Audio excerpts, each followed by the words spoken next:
আসসালামু আলাইকুম সবাইকে। আশা করছি আপনারা সবাই ভালো আছেন। আলহামদুলিল্লাহ আমরাও অনেক বেশি ভালো আছি। তো অনেক দিন থেকে প্রায় অনেক কিছু খেয়ে যাচ্ছি, বাট আগেকার দিনের যে খাওয়াটা ছিল এটাই ছিল অনেক স্পেশাল।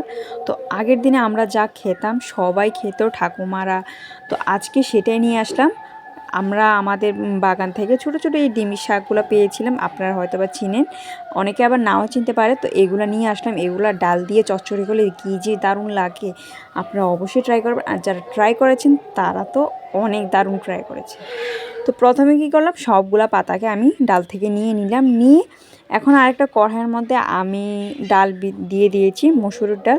তারপর যা যা লাগবে মশলা, তারপর পেঁয়াজ কুচি, ধনিয়া কুচি সবগুলো দিয়ে দিলাম, ধনিয়া গুঁড়ো, হলুদ, মরিচের গুঁড়ো দিয়ে এগুলোকে একটু ফুটিয়ে নিলাম। ফুটিয়ে এর মধ্যে একটু আলুও দিয়েছি। আলুটাকে ভালো করে দেখে নেবেন আগে সিদ্ধ হয়েছে কি না। তারপর যখন সবটা শুকিয়ে যাবে তারপর এই পাতাগুলো, ডিমের পাতাগুলো দিয়ে দিবেন। আর এই চচ্চড়ি খেতে পুরো একতলা ভাত আপনারা নিমিষে শেষ করে দিতে পারবেন, এত বেশি সুস্বাদু হয়ে থাকে।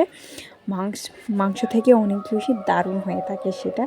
তো আপনারা অবশ্যই ট্রাই করবেন। আর আপনারা কারা কারা এইসব খেয়েছেন আমাকে অবশ্যই জানাবেন।